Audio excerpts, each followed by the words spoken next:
This is literally the essence of today's show, how to deal with it when it happens. Like Murphy's Law is like dealing with us. Like this is literally Murphy's Law. This is okay. It seems like we are live. We are live now. YouTube So, on. yep, I think everything. So we're just waiting. Yeah, everything seems to be on. So I'm gonna keep that stream actually running there. So I'm gonna connect to the chat to make sure I can see everybody writing if they are online. Well, I'm gonna start. How's it, guys? And welcome to Getting to Grips, brought to you by Godox SA and Golden Power Batteries. So I have a very awesome gentleman to this side of me, Pakamani from the Eastern Cape.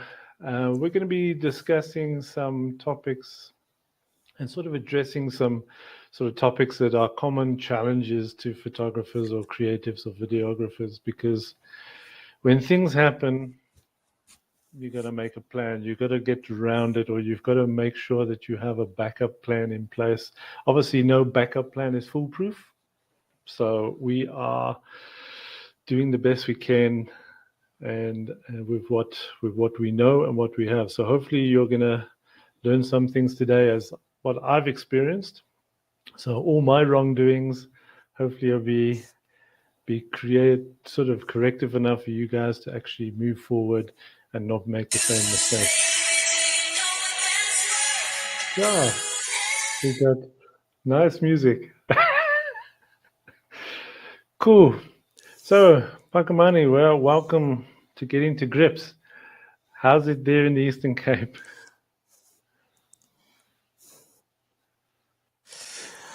Hi, Carl. Thank you very much for having me on Getting to Grips. The Eastern Cape is actually quite good. It's not cold for some weird reason.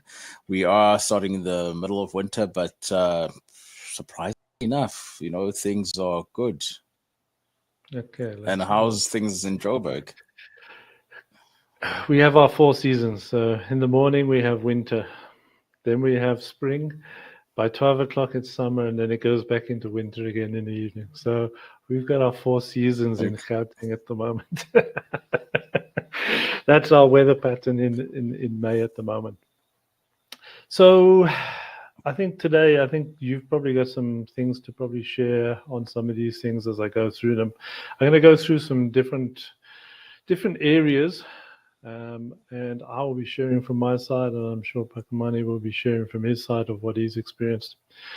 So I want to discuss firstly about the importance of being prepared, or to actually have the plan in place. Now, obviously, most shoots that I do, I make sure I plan as best as I can, as best as I know, and have up backup plans. Now, the reason we got this show tonight is because my backup plan actually failed. So I normally have like 2 models for the live shoots, and both models were unavailable due to the fact of the flu that's going around. And I was in this total state, okay, because now I'm thinking 2 models, absolutely, there's going to be no show. I'm going to have to reschedule it.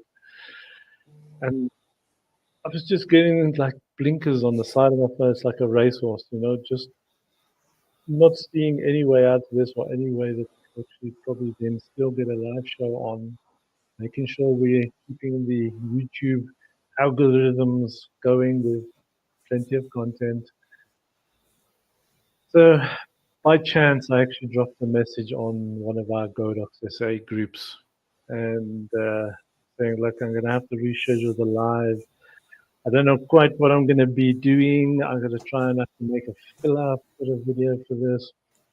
And then it was Tara from Godox just put a little comment there. Speak to the guys. Speak to the team. And then it sort of hit me. And then Pakamani also sent me a message. And this is how this one was actually born. So having back, having those relationships and that team behind you. We're lucky. I think we're lucky being part of the Godox SA team because we have people at the fingertips just on a WhatsApp message, and help is there, which is very cool. So that side of things, we are very, very lucky. I really enjoy having that team that's behind everybody. It's very important. So backup plans are important. What type of backup plans do you have, Pakamani, when you go out for a shoot?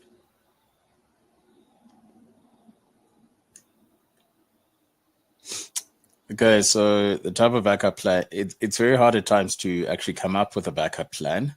And one of the reasons that is that we always strive for perfection. And, you never think about it at times. Because, for instance, I always have a plan for if it rains, this is what I'm going to do, because I do most of my shoots outside. So then it's like, it's raining. So what do you have to do? So having like a carport or something like that is always fantastic. Then you shoot there. But it's not always the most ideal because, at times it takes away from the actual vision that the client had.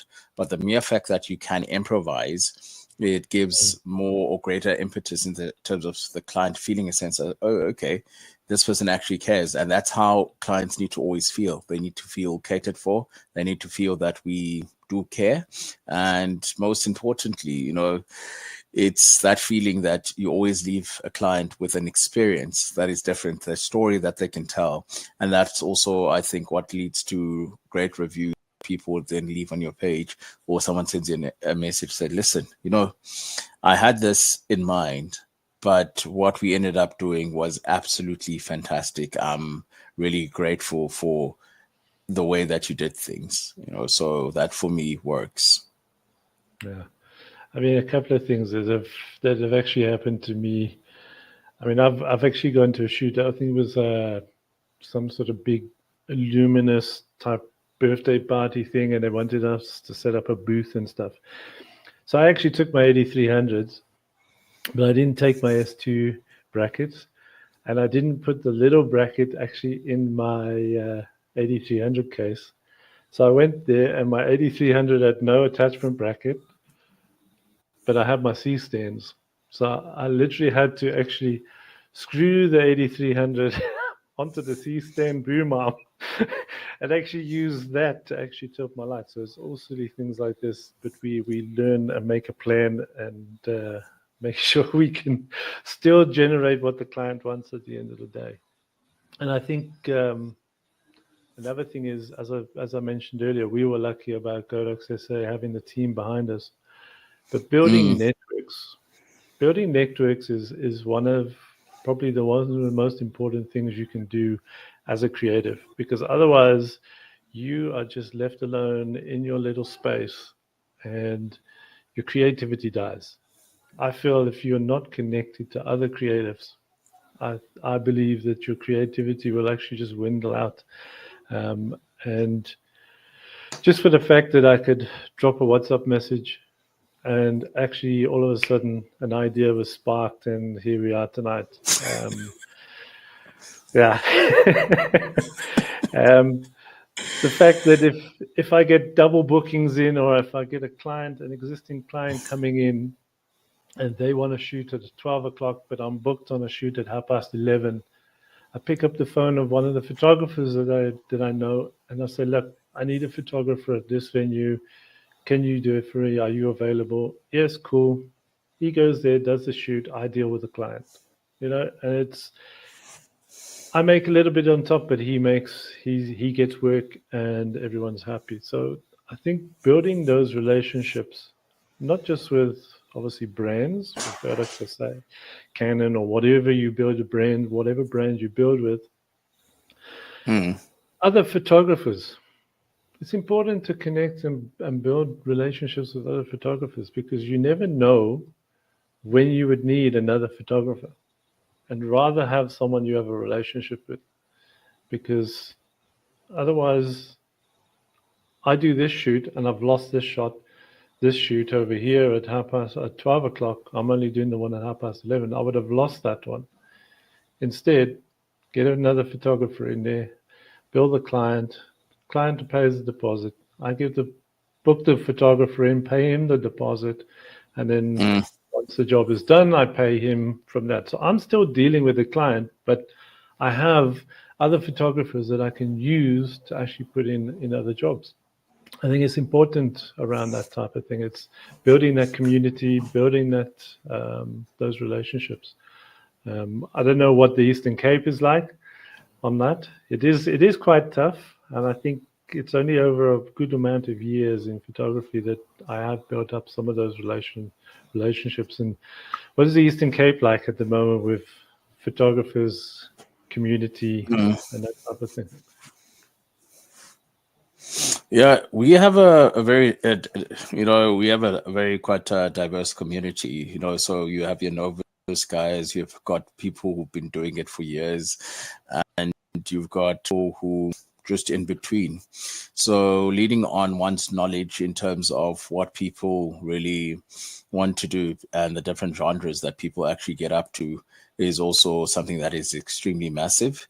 So it's a very good thing to have that sort of variety, so you have your male creatives, female creatives. And I think one of the things when it comes to the learning curve and actually planning for things is also being able to sit back as a person and listen. And the beauty about listening is that's when you actually get to the soul of other creatives, to the soul of how do people do things? Why do they do them? And most importantly, how do I build me? And I think that is the one question that we don't really often get, which is how do I build me? So being able to build oneself is really something that is phenomenal, because also when it comes to your clients as a person, in terms of who you end up attracting, it becomes that sort of thing where they feel a sense that, we have someone who cares, we have someone who is willing to engage in our idea. Because it really happens, or what I've experienced, that you have a client that books you at a particular venue, and then they attach the label, this one is a professional photographer, or this one is an influencer. So immediately they back off, and then they say, you run the show. But you can't run the show because, it's someone else's day. You have to, how you fit in is how you add to that. And that's something that we as creatives at times need to learn.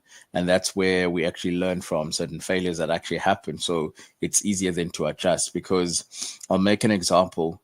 When the clouds move and at times they block the sun and you need to take the shot, and that was a really beautiful spot, and all of a sudden you feel as though that you don't have that spot. So what is then the training that you've done over the years, or the simulation over the time you've actually been doing this, in terms of, I'll use that spot, but this is what I'm going to add to it in order to make it. So for instance, we've got our lights, we've got our reflectors, we've got filters, we've got quite a lot of things that we can use. But the question is, when something fails, how prepared are we when things happen that way? So it's been the craziest thing. So from my experience, it's always a simple situation that part of the planning that we need to do with our audience or clients is, let's plan, take a little notebook and say, okay, that's right. All right. So it's a very important thing, because at the end of the day, that's how you get delivery done. And you happy, they happy. Because if they're unhappy, because you're gunning for good reviews, So yeah, so when it fails, have a plan. And the other thing I'd just say, just in closing with this, is that colleague who always says, never make your lack of planning become someone else's emergency. So we plan for failures. We live in a country where load shedding, boom, lights go off. Yeah. So we must get as many live streams we can get done before the end of the elections, because then we'll have power. Because it's yeah, look, I think also another big part of my planning stage is pre-shoot pre-shoot meetings with the client. I mean, sometimes I have clients, which I've mentioned earlier when we were offline. I have a client that in March booked for May. I had a pre-shoot meeting with him in March and got all the details also in your notebook or your iPad or whatever. Get all those details, know exactly what the client is actually expecting, and then you know what they want. They know what you can deliver and everything. So I've got another couple of pre-shoot meetings tomorrow with a musician and also another headshot one, and it's going to be different. I think the the musician one is going to be quite a creative type shoot. So I'm going to be really enjoying that pre-shoot meeting to see how creative we can actually get on that. So pre-shoot meetings for me is a big part of my planning, especially when working in studio and stuff. So another thing is, obviously, coming back to the network side, is having networks with models. It's something that, I mean, I've worked with quite a few models over the last 16 years, and I mean, I often say this. I work with Donna, who I've worked with her for over 12 years. I mean, that's like absolutely crazy when you think of how many years that you've worked with this one model. And we become good friends, and we respect each other's time. We respect each other's fortunate. Yeah, because I know that she is busy. She knows that I'm busy, and we don't overstep boundaries. I mean, as I said, we've become very good friends, and it's been great. So I may have got a bit lazy on getting other models in onto the list because I had such a good relationship with Donna's as a model.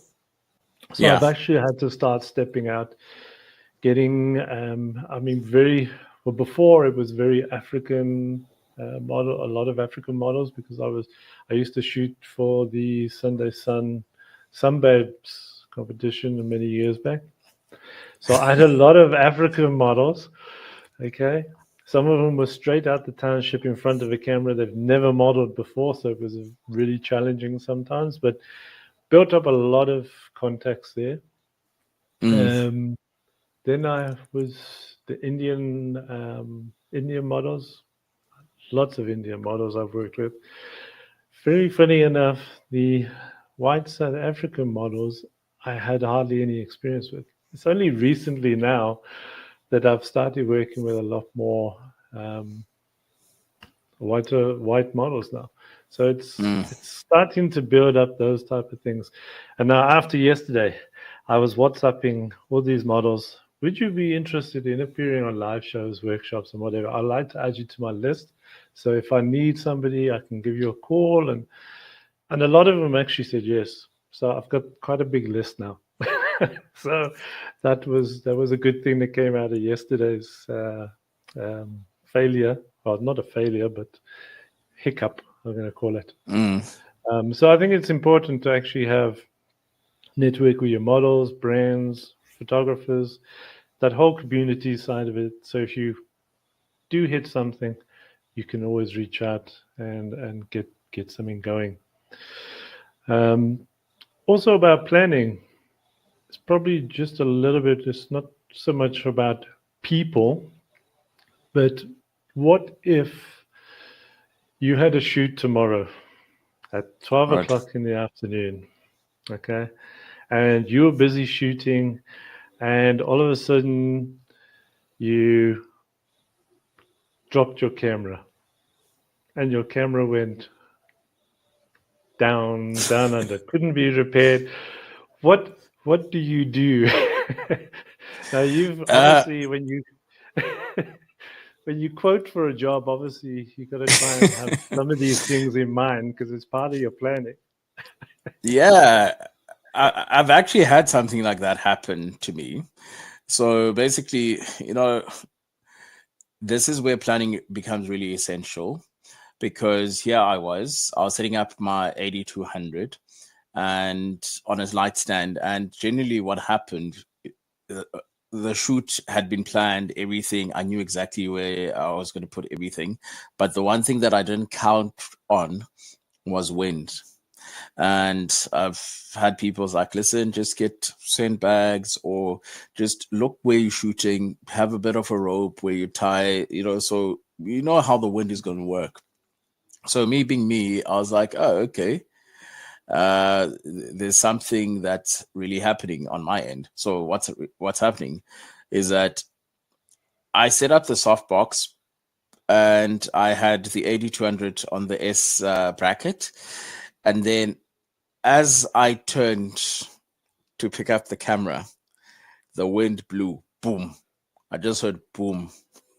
I looked up, and yeah, my 8200 was down.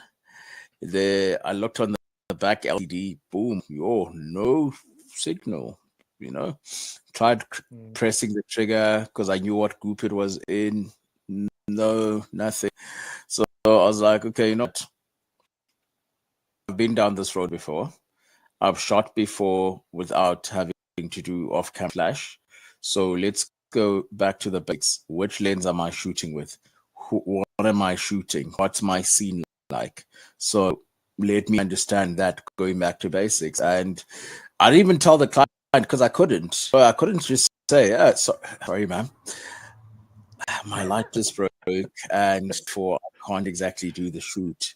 So it had to be a situation where I had to remain calm and deliver, because in that moment where I remained calm to deliver was a situation where I felt and said, oh, okay, that all is well. Yeah. So it's very, can you hear me? Yeah. So it's okay. So it's very heartbreaking when that happens.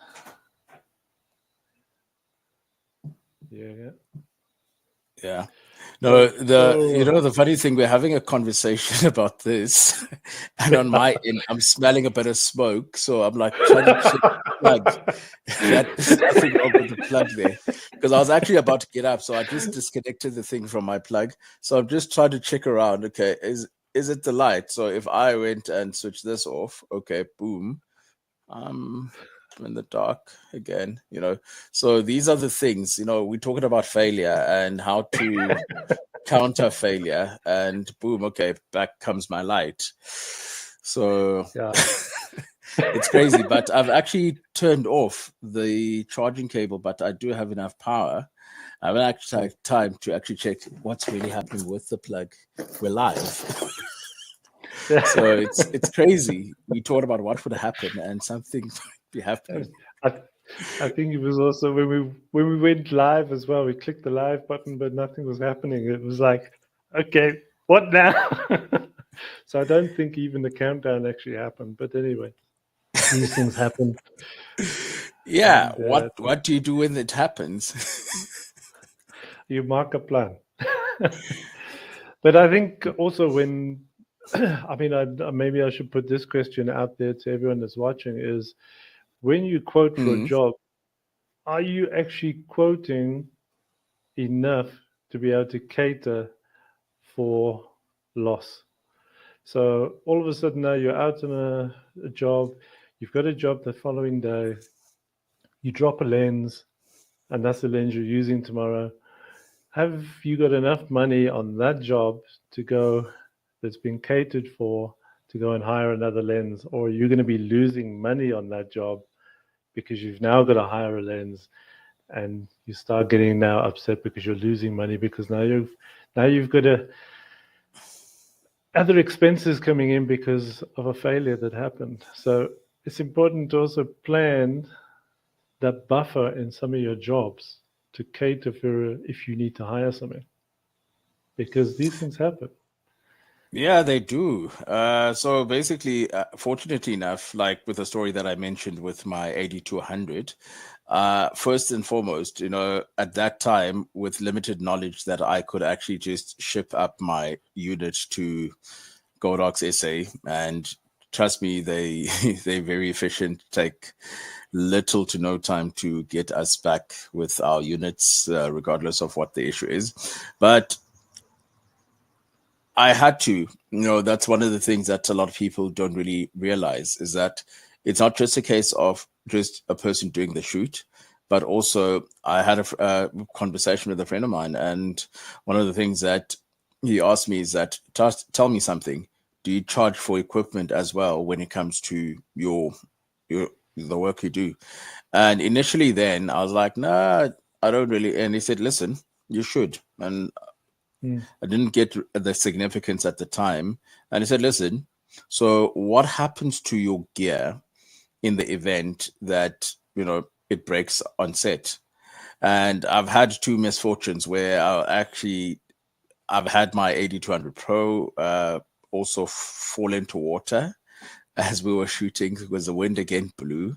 And, the person who was supposed to be holding it, because I had someone whom I had asked, they just turned away for that one split second because I think there was a bee or something that they were trying to avoid.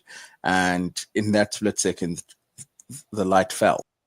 So I was like, okay, so this one I had not actually budgeted for. So, cost is on me.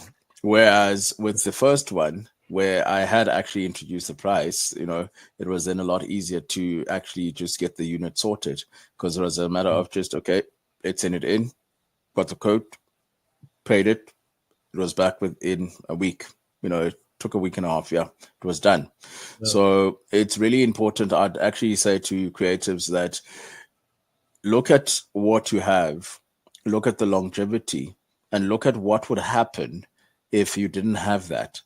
So, like, one of the greatest sort of strategies that I've heard about is also look at, if you were carrying out that particular item, how much would you charge? But you incorporate it into the fee, that it's still something that, on any given day, if ever that happened, you really sort it, because, anything can happen. And, one of the things that clients don't have the patience for is the fact that you can't say, sorry, I can't deliver because something happened to a particular unit. Unfortunately, the reality is that it has absolutely nothing to do with them. They've paid for the time that you had quoted for. They paid for the service that you had quoted for. So, so you can't now say, I've got delays. So, for instance, if you had taken your laptop with, and unfortunately you either dropped it or it has a virus, some do catch on viruses, because that's another thing. How many people actually, have an antivirus, Yeah. So also the other thing that at times that you do, like if I have a workshop, I need to factor in and I say, listen, this building that I'm going to be working in, how much am I going to be charged? So if I'm getting charged, let's say 5,000 Rand, so for whatever that people need to pay for the workshop needs to be charged in terms of that. And again, I also need to think again about the equipment. So if ever people are going to be using equipment at the workshop, and, some people at times, like I'll give an example with the trigger. People just see a trigger. They don't really see there's a symbol there, for the what type of shoe mount is it? Is it Sony? Is it Canon? Is it Nikon? Is it Fuji? And so forth. So people just mount it on anything.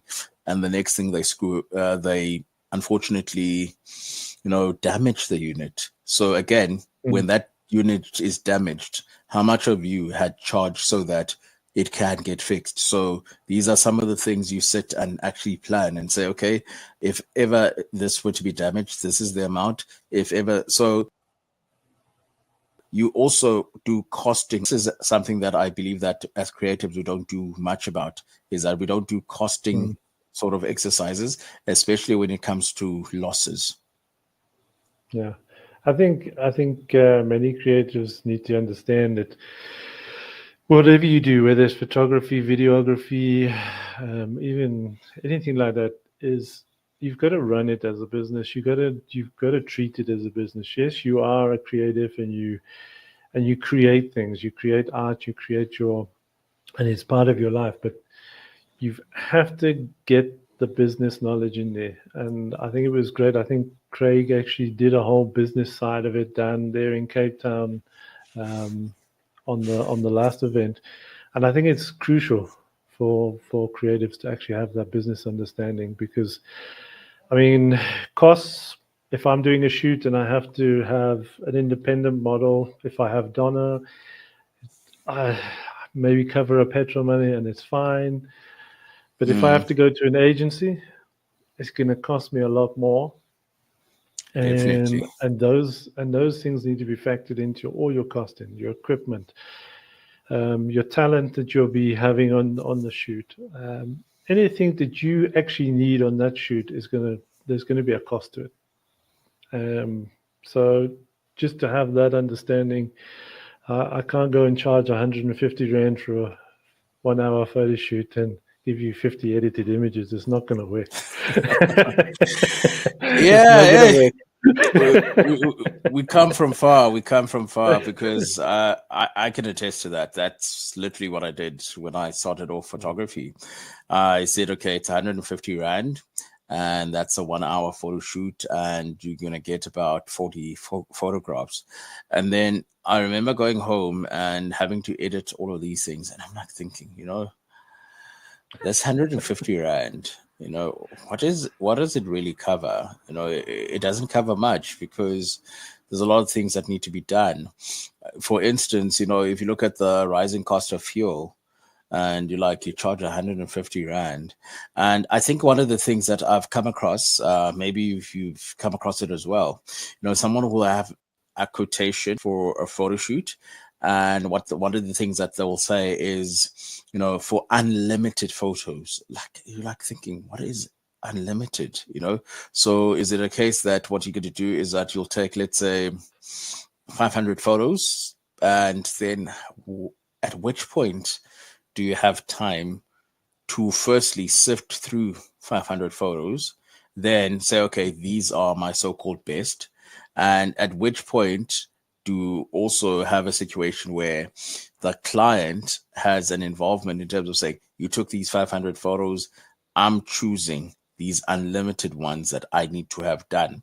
So now you think about it, is that you've charged 150 Rand for a shoot, and that was an hour, but the backlog and the delivery time, so that is the biggest thing that I've actually seen, is that when it comes to delivery time, we oversell and over promise.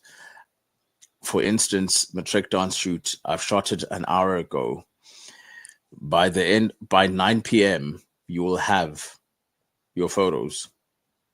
9 p.m., you're still on your way back to your own place. 9 p.m., you've just settled down, just had supper. 9 p.m., the reality is that that's just unfortunately bad business practice. And Yeah. because a person wanted to impress, unfortunately, then they oversaw the idea of them saying, I can deliver. But deliverables work, in my case, like this, is that number one, we talked about the pre-shoot meetings. What is the realistic target that they're looking at? For instance, wedding photography. You can't tell me if you did a wedding this weekend, the following weekend you're delivering. Yeah. So It's that's one of the things that I think people need to also get, is that the one thing that we're getting wrong amongst creatives is the promise and overselling ourselves and not really delivering once you've actually said, I can deliver 200 images to you in 3 days. yeah, How do and you do that? that it can have also the negative effect because you want to actually you're saying that to actually look good or make the client all excited and whatever, but you don't deliver. It gives the negative of that. So all of a sudden they'll go and speak. You know what? Word of mouth from a client is probably one of the biggest marketing ploys we could ever have. But the negative side of it is if you don't deliver, they will tell their friends will tell their friends. And before you know it, you have this name of not being able to deliver because you thought you were trying to impress and it Hmm. didn't actually work out that way. So You got to be very careful around, especially around that promises. Normally when they ask me, so when will our images be ready? I said, you know what? I will send you a message in a couple of days, and we will and we will actually make sure you get your images. But in the pre-shoot meetings, as you said just now, if they need the images by a certain time, then I will make a plan and I will get them on a certain time. I mean, as creatives, we work, I think I don't even have between 2 and 3 off in the mornings anymore. I think Mm. I'm also busy then. So it's trying to fit everything in.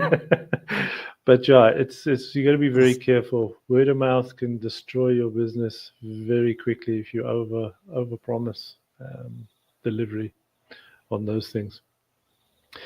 Um, Something else I wanted to ask is how do you handling last minute cancellations? This is another one. This is another Right. one that often gets people.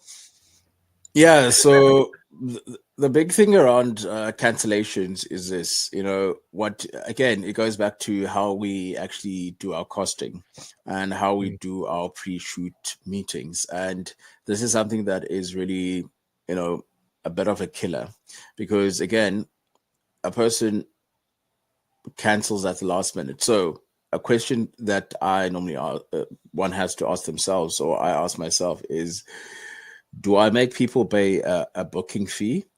That I explained to them in the pre-shoot meeting that unfortunately, in the event that you are unable to make the shoot, then this would what is what's going to happen on the basis that you give again certain stipulations as to what that is, and those terms need to be agreed upon. mm, Unfortunately, again, we have a situation in our society where, as people, because we excited about a booking, we unfortunately find ourselves entangled in a situation where there is a cancellation at the last minute. That is number one. Number yeah, two would be a situation where you're not familiar with the space that you're going to shoot in, and that cancellation that comes through at that time, and you have, let's say, this gear on you, how do you protect it? Because something can go wrong there where you know it's been cancelled, and as you walk out there are people who pounce on it. So yeah, I think that's another thing. But definitely, one of the things that the way that I do with it is that I need to always have transparent sort of communication with my client. I always, even a day or so, I send a bit of a reminder. I say, okay, I'm excited about this thing. It's really great to be working with you, and just a yeah, message of encouragement. So if someone, mm, let's say, comes down with flu and they tell me that, oh, okay, this is happening, I can do a thing where I can look at the possibility of rescheduling rather than saying, mm, oops, your deposit is gone. Because also, again, being that service provider that's able to say, let's maybe, but this has to be also a special case where, I'll give an example. A person's been in a car accident, a person fell ill and had to be taken to hospital. That, this is where, unfortunately or fortunately, the humanitarian in you needs to step out mm, rather than the business principle, because business principle says, you didn't come. So therefore, yeah, you know, you've cancelled on me, so you're not getting it back. But you there needs to be that transparency, and I think that when we work with clients who are honest enough, it's easier to deal with that. But when you're mm, working with a client that just wants to be there, because sorry, another thing is that we need to decipher the difference between a photo session and a photo yeah, shoot. Because a photo session is that let's take up the camera and just snap around photos as much as we want to. And, they're yeah, insignificant in terms of what's happening. But a photo shoot is planned to detail. There's yeah, greater planning that goes into it. There's even greater execution being able to see the smallest detail that if it's slightly off from the plan, you're able to adjust. So these are the things where I said, when you speak to someone who's interested in a photo shoot, it's a lot easier to deal with a cancellation. But if someone who just wants a photo session, sorry, then that's where you throw the corporate book at them. Yeah. Look, I mean, there's been a couple of jobs which I've done, which was intense planning. I mean, it was seriously intense planning. It was quite a big shoot. The deposit was paid, and it was cancelled, and then they cancelled the whole idea. They cancelled the project. So what I did was I then looked at what time I actually did spending on prepping, planning, and everything, and then out of that deposit, I took that amount and paid the balance to the client. So I've done things like that as well. So I haven't sort of kept the whole deposit and said, no, sorry, you've cancelled, the project's cancelled.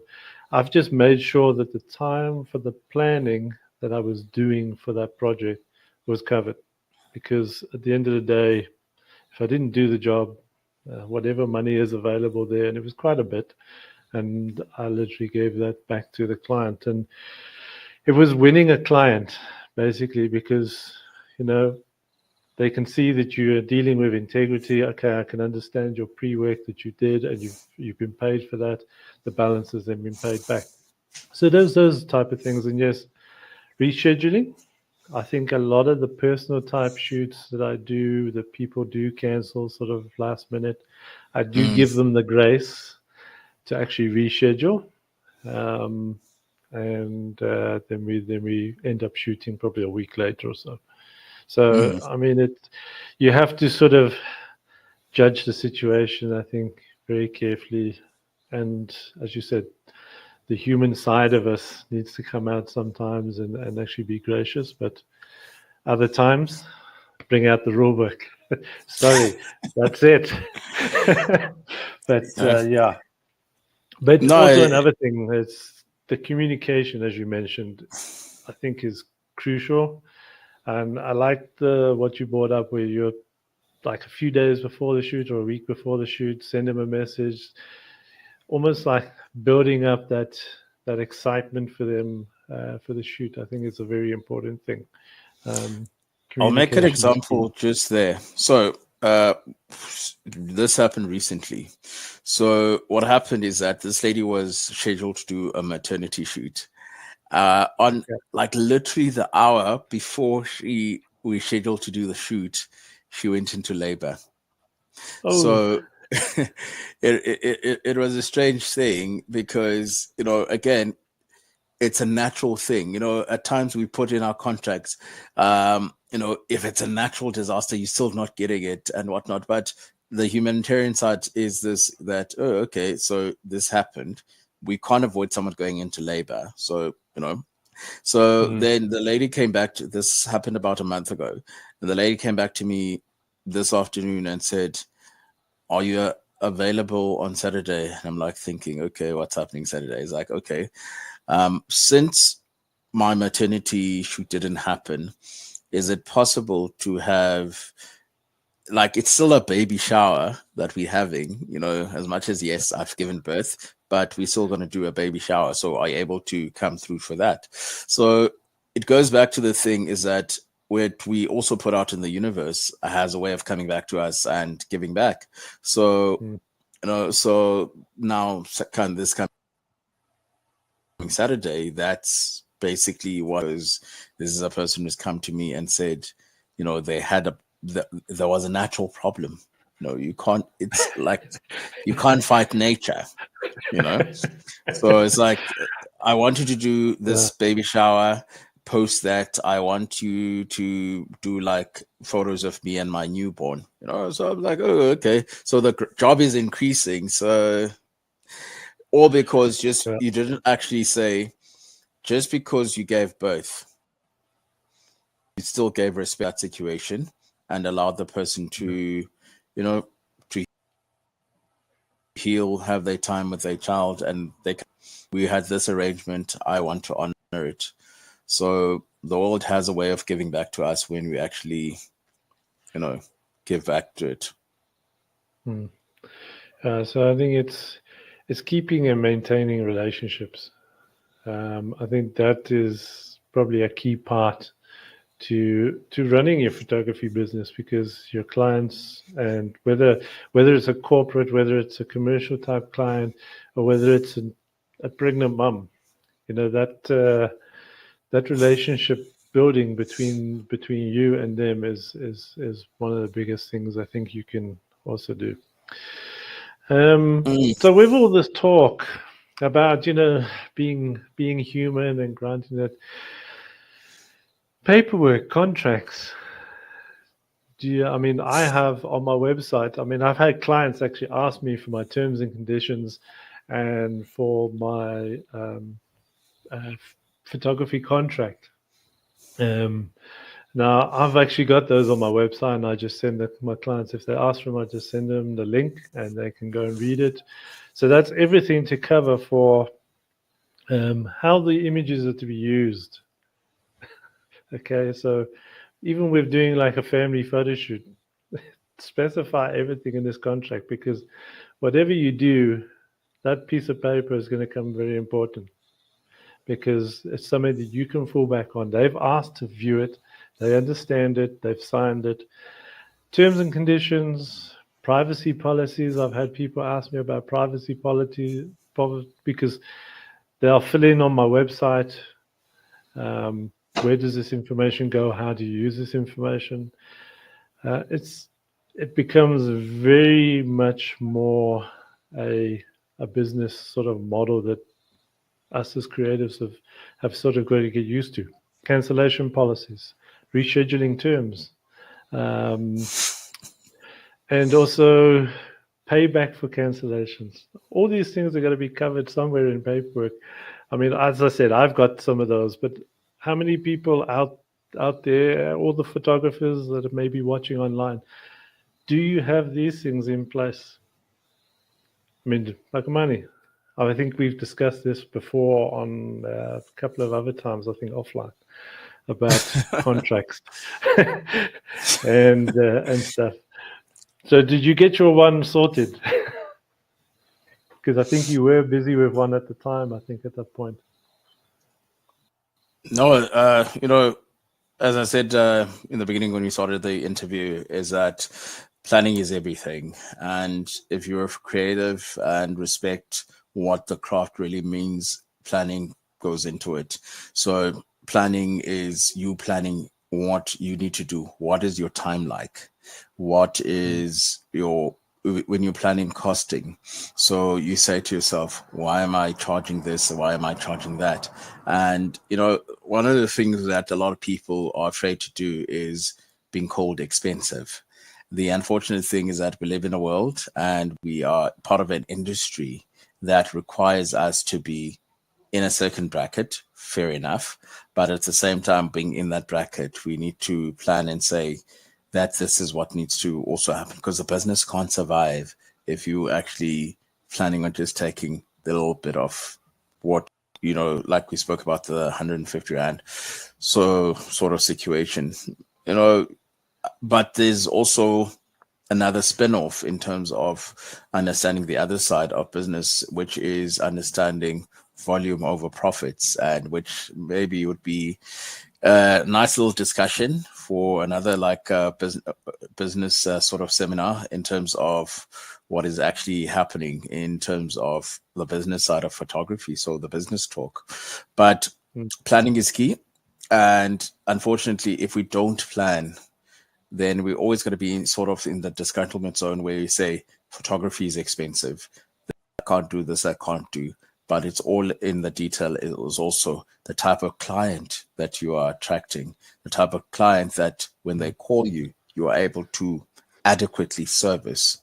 And when we talk about adequate service, is that, do you understand client needs? Do you understand what it means to have a contract in place, have an agreement in place, or what happened in the event that unfortunately, some people when they shoot, they immediately back up their stuff as they just finishing their shoot. And because the question I think that we never delved into is what happens when you use that one wrong SD card that just stops. So this is where a lot. I'm fortunate enough to have a dual card slot in terms of the camera that I use. So if one goes wrong, and fortunately there's a greater chance that I will have backup with the other one. So this is the one thing that I enjoy the most. But again, it goes back to your planning and what you want out of the shoot and what you eventually put on the table as what the client can get. Because if I don't have that backup, what happens? And I think that is one of the greatest challenges, is that if you're shooting, let's say, a wedding, and that happens, you can't go back to the moments where everything needed to be done. If you're shooting, let's say, client portfolio work, again, depending on how commercial that particular shoot is, because if, let's say, you're shooting for a brand like Godox SA, and Godox has entrusted you as a photographer to take the pictures, and your memory card goes poof, how do you say to then Godox SA, sorry, I need to reshoot? Because there's a cost involved, because we talked about the costing of a building. We talked about the costing of, let's say, an independent model. So this is not just a friend that's just coming through to help you out. This is a person coming from an agency. We talked about also a makeup artist coming in, and we could talk about someone who's doing wardrobe. So we must not just look at the fact that, okay, here I am, I'm holding the camera, I have the light. On the other hand, let's look at also the production team that makes it all happen. And then that SD card, how much of you is actually planning on that? Because you're putting too much trust. It's one of the things that we don't talk about as photographers or creatives, is maybe because we don't want to, when it comes we to don't want we don't want to let that one out into the atmosphere. It's crazy, Right. That is, I mean, I think with studio, because I'm always shooting mainly in studio, even if I go to a client, like I do all these trophies for a client, I'm shooting tethered. So I'm actually making sure that it's actually going to drives and to my local and to my SD cards. And I'm making sure after the day, halfway even through the day, I was actually backing up those folders onto another drive, because I do not want to shoot 2,000 trophies again because it was like crazy. But yeah, I think we put a lot of faith in that piece of plastic. The other thing is also having the wrong USB cable, because then you get the charging one only, and then the one that can actually do data transfer. And let's say you've only got the charging one, and you don't have one that actually is like for dual purposes. And also choosing I love the L ones at the that you actually put in terms of the cables, because there's somewhat of protection that is there, versus the one that can just pop out, and like, let's say if you're trying to do tethering, and unbeknownst to you that it's not plugged into the PC, it's plugged into the camera, and that sort of thing. So certain variables that come through, and it's Murphy's law. I think that's what we've been discussing today, and how we take Murphy's law for granted is absolutely insane. Because I mean, what's the worst that can happen? And then boom, it happens. Yeah. Because yeah, I've also heard of people when they're tethering, because you can actually write to your external drive and not record onto the card. So you can actually do that. Now, that is, to me, is also dangerous, because if the drive fails, at least you got your SD card. So when you're tethering, you must make sure that you're actually writing to both areas, the card and to the disk, because it's like your dual slot. You know, So I've seen that happen to some people as well. So just whenever you're doing that, make sure you are writing wherever you can write. When you click that button, make sure it's writing wherever you can possibly write, because you're to have no images. Nah, no, I've heard some scary stories, but that's for another yep, time. you know, I think on that one. And I think we touched on a couple of things with the late arrivals or no showers, prevention strategies on that. Unprepared models. pardon? Unprepared models. So let's say, for instance, Ah, oh, yo, that is, yeah.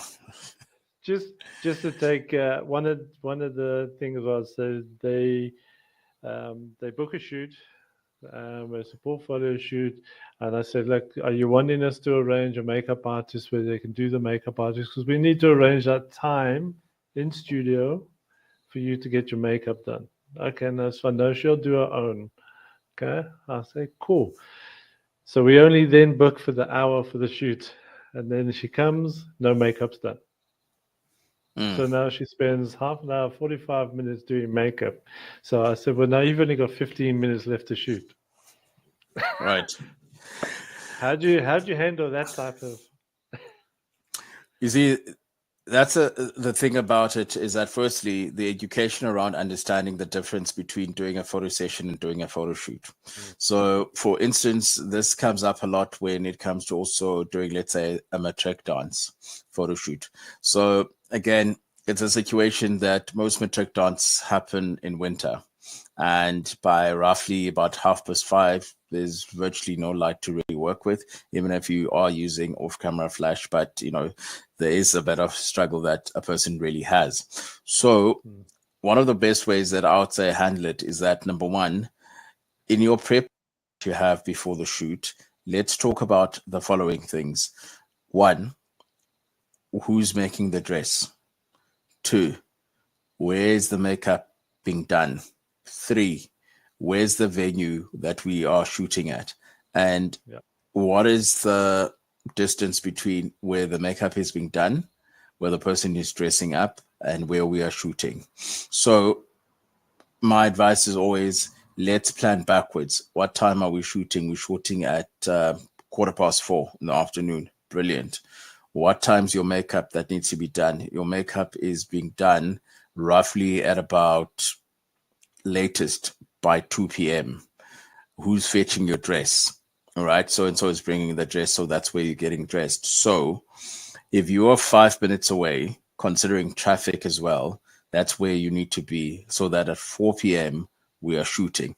If by latest there is a bit of a glitch, then I know that, okay, 4:05, 4:10, we're starting without fail. So these are some of the things that, we need to plan like that. But now in the event that, it happens like that, you again have two options. One, there's the humanitarian side of you that says, oh, okay, it's fine. But the problem is that you don't want to also create an impression that it's okay to be late. Because I always have a thing that says, look at when it comes to check in for a flight. If you miss it, so you're not going to be a situation where it's only 2 minutes. Yeah, it's only 2 minutes, but if you look at all the prepping that goes into just one flight, the mere fact that they'll normally say check in 2 hours into the airport before your flight goes off, and you're thinking, what are you going to do in 2 hours? But if you look at the various things and stages you have to go through into an airport, that is just domestic. We're not even talking international. International, they tell you 3-4 hours before a flight, you need to be at the airport and doing your check-in and everything. And you are thinking, okay, I need to be early because also the traffic, I don't know whether there'll be an accident, there'll be whatever the case is that's going to happen. So I always say treat a photo shoot prep in terms of time similar to what you do to a flight. So that's why I say you plan backwards so that you are able to counter this. But now when it happens, you are in a situation where number one is that you can do the shoot. Number two, also make sure that as a photographer, you have not overbooked yourself, because what happens at times is that you find a person is that I need to be in Braamfontein at 4:30. I need to be in, let's say, Lenceria side by 5 p.m., but you didn't actually calculate transport time to move there.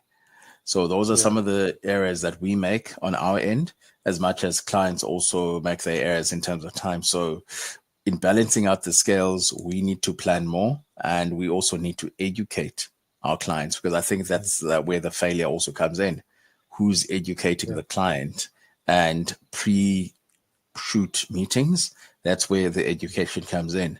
And also the other big thing that I also feel needs to also happen, that at times there's a bit of an oversight that happens on our side as creatives, is especially if you're dealing with a minor, the parents play a role. That minor has parents, be it male, be it female, they have parents.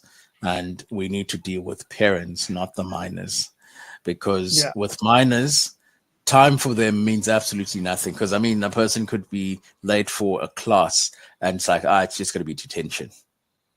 But now, what's your detention as a creative? So when you speak to a parent, you're saying, 5 is 5, ma'am. And they're like, okay, 5 is 5, sir. We'll make sure that our child is ready.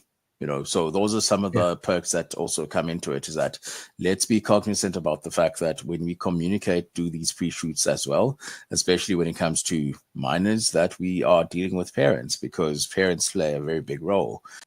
Also, again, with modeling agencies, they'll also remind you, parent. Like, I mean, there's always certain things we can put in. I mean, even with the pre-shoot meetings, as you said, I mean, it's an important part. But having some essential items on set, like we have MAC makeup kits in the cupboard in the studio. So if there's certain things that the model's forgotten, or anyone's forgotten, or they need some touch up on their makeup and they've left their makeup behind, things like that, we've actually got in studio. Can you believe it? We got MAC makeups in a cupboard in the studio here. So just in case, just to cater for that type of thing.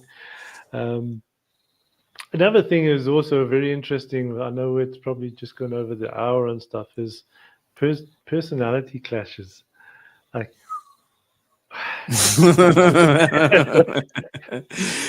the crazy thing about personality clashes is the fact that they happen quite often. And it's also a case where someone just comes up to you and says, I just want a photographer. And so, for instance, now this is a controversial one that it happens.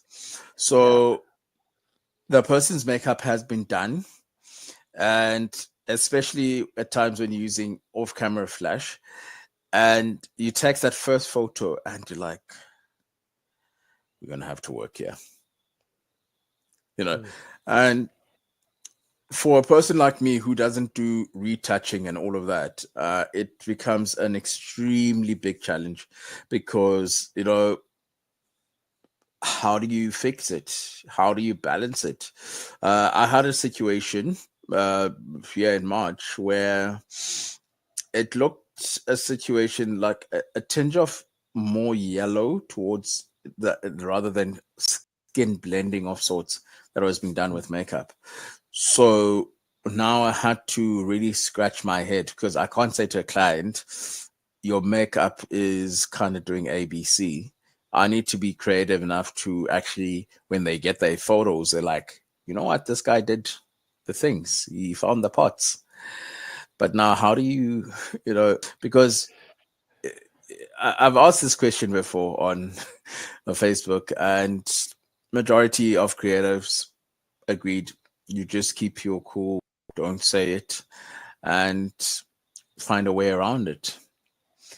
But then what if the person really finds that yes, it was not your fault as a photographer because you captured what was available and in front of you.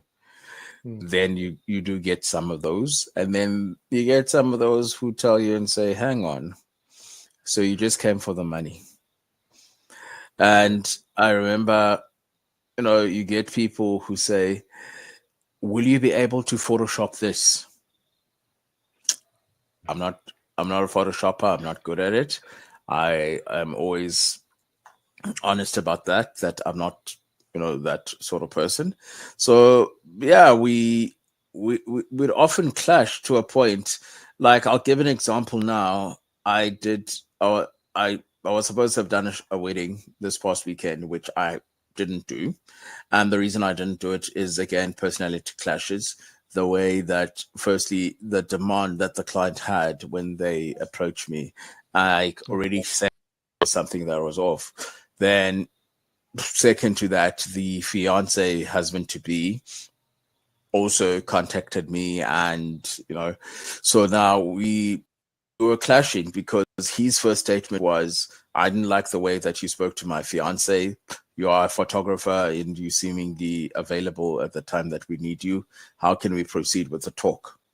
That was the conversation. So immediately I already felt that, listen, if I proceed with this, we are not going to agree on anything because there's already great animosity. There's already a thing where they have this perception of me, I have this perception of them.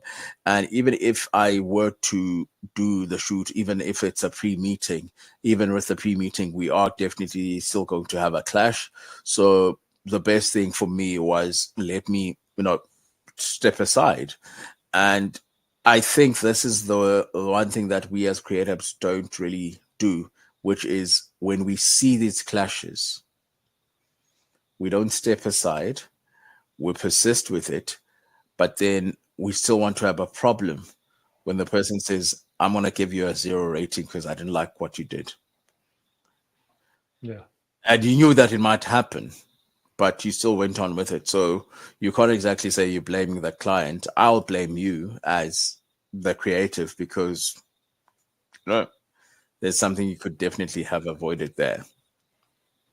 Yeah, look, I mean, I think I've, as I mentioned, I did the Sunbabes shoots for the Sunday Sun for a couple of years. And we had all types coming in for the studio, so that they submit, and then we pick sort of 5, and they come through. Some of them come through with makeup on, which was like, my word, no, we cannot shoot you like this, because we do have that very yellow face and very sort of red colored body. So they've got the two tones. The head is a different color than the actual body. And because they were shot in bikinis, you saw the differences straight away. So we had to make a plan. And I actually then got my wife, who's a qualified makeup artist, to actually do all the makeups, because the tension when this lady had eyebrows up here somewhere painted on, and it was like, no, we cannot shoot you like this, I promise. And they used to get upset. They used to really get upset because they thought it looked cool. And I'm thinking, no, no, no, no. I said, you know what? I'm going to step back. I'm going to go and have a cup of coffee. I'm going to get my wife to come and explain. And she was sort of explaining to them why we do this and everything else.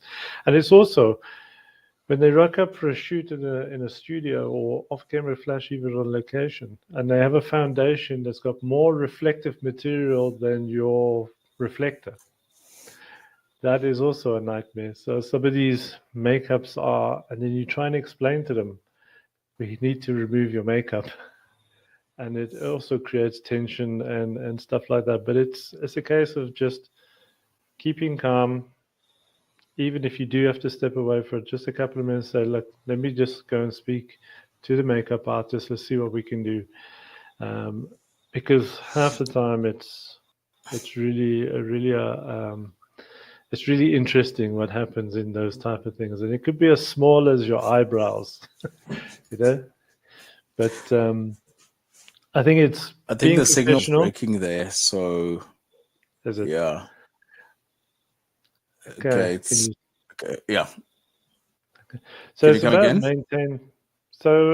again? maintaining professionalism, because even if it is about the eyebrows that are totally whacked and it's not looking good, you've got to explain to them why it's not looking good. And if you can't do that, then rather speak to your makeup artist or your stylist and get them to sort of maybe explain and while you go and have a cup of coffee or something, because those tensions and it does affect the shoot, because now this person's got to stand in front of you while you're pointing a camera at them and you've had an issue about their eyebrows, and they just thought you were gunning for them because of this, so it creates that stiffness between you and the client, and you're not really getting very creative. So there's small things like that. I mean, it doesn't have to be big, and it can be little small things that can really, really, really cause an issue. But so I think maybe in conclusion, so I think what came out of this is pre-shoot meetings is one of the big ones on that. Making sure you actually price correctly for your jobs, whether it's a standard type photo shoot, whether it's commercial, corporate, price accordingly. Make sure that your equipment is at least covered. I mean, what I often do is I would go into a camera body hiring. How much would it cost me to hire a 60? It cost me 400 Rand to hire the 60. Okay, well, then I must incorporate that type of stuff in my price. Make sure you're pricing, because you'll be a much happier photographer when you're making money. Because when you go back home and you think, oh, it was only 500 Rand, and now I've got to sit for 3 hours doing editing. You're not a happy photographer. You're not a happy creative if you're doing that. Make money, you'll be a very happy creative. And I think remember who you are. You're representing your business. I mean, we also, with the Godox SA, we're representing Godox SA. We got to be top of the game, professional, keeping cool, just maintaining that professionalism. Doesn't matter how big or small the job is, always be a professional. And Definitely. what else was there? Yeah, another one that I like that you mentioned is pre the shoot. Phone the client, WhatsApp the client, really excited. Build that excitement between you and your client. Build that thing, because that's where your trust comes in. And if you get trust with a client, you've got a client for life. Even if you have to contract out another photographer to do that shoot for them, they have that trust. You've built that trust with that client, and you've got them as a client forever. So yeah, I think those type of things, cancellations, getting some paperwork in place, having a backup list of models. If you're shooting with a lot of models, make sure you have a backup list. Just get hold of some of the models that you do know. Ask if they'd be interested in doing this type of thing. Build up a list, because then you know what, I can go and speak to Anzel, or I can go and speak to Donna. Oh, Jean-Marie will be able to do that. And have that proper backup list. Be prepared for your planning and everything else. And I think from that side, I think that was a lot of the things that I get out of it is plan. You can, I mean, those who don't plan to fail. That's what they say. And don't make your lack of planning someone else's emergency. Yeah, that's another one. So I think from my side, I think that's about it. And if there's anything else, any questions out there, I'm just looking on there's no questions on there that I can see. And we're obviously 1 hour, 14 minutes over. But Pakamani, thanks for stepping in and being in my emergency recovery plan from the live shoot being rescheduled. But hopefully, if all goes to plan, next week we will be doing the gel shooting, and We should have some fun in studio. But I've enjoyed it. I think it's good to actually get some of this stuff out of your head. And Yeah. maybe some of the people out there haven't even thought of some of the stuff. So I think it's good to sort of blurt it out and get them thinking. But yeah, so I think that is about it from my side. Anything from your side? Anything else, Pakamani, before we log off?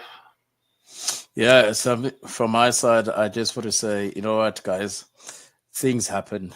You know, we can plan everything to the T, but things happen. And when Murphy's Law strikes, just take a deep breath and remember why you're doing what you're doing, how you'd initially planned it.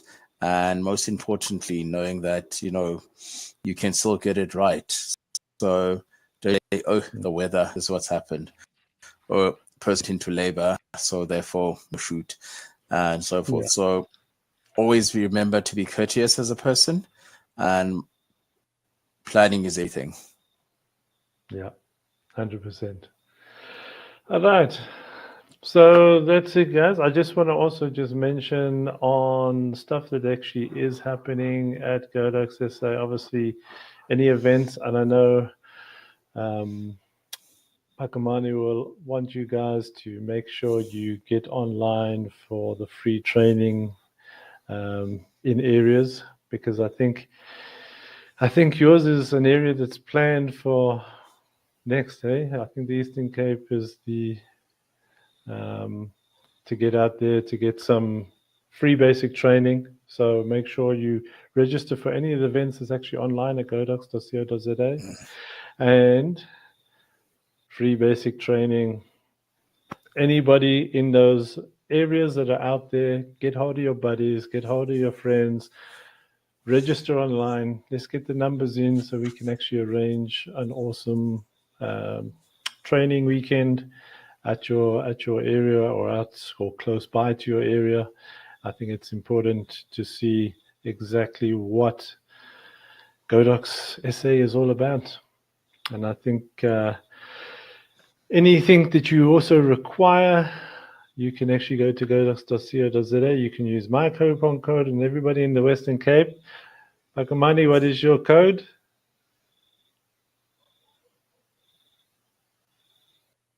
What is your product, your coupon code, Pakamani? You just broke away just there for a second, just at the end. Okay. I say for all the guys in the Eastern Cape, what is your coupon code for godox.co.za? Right. Yeah, for my side, my coupon code, if you're buying from Godox SA, just there type in Godox Pakamani, and you will actually get a nice little discount there. It's guaranteed. And yeah, it's Godox all the way. Orange Army. Yeah. And then also Golden Power batteries. You can also get lacquer savings on Golden Power batteries. I get all my backgrounds, all my paper backgrounds. I even get my stands, my gels, everything from GP batteries.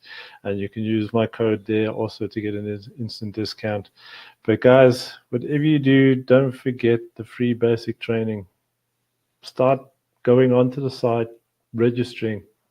Get your buddies registering, get your family registering. Get there. It's fun, and it's an enjoyable weekend that the Godox actually do, and they put a lot of effort, and there's a lot of talent that actually comes on those weekends. So I think that's about it. Cheers, everybody, for now, and we will catch you online again next week. As I said, if everything is planned well and everything goes well, we will be doing the gel shoot, and it should be a lot of fun. All right, thanks for watching, guys. Cheers for now. All right, have a good evening.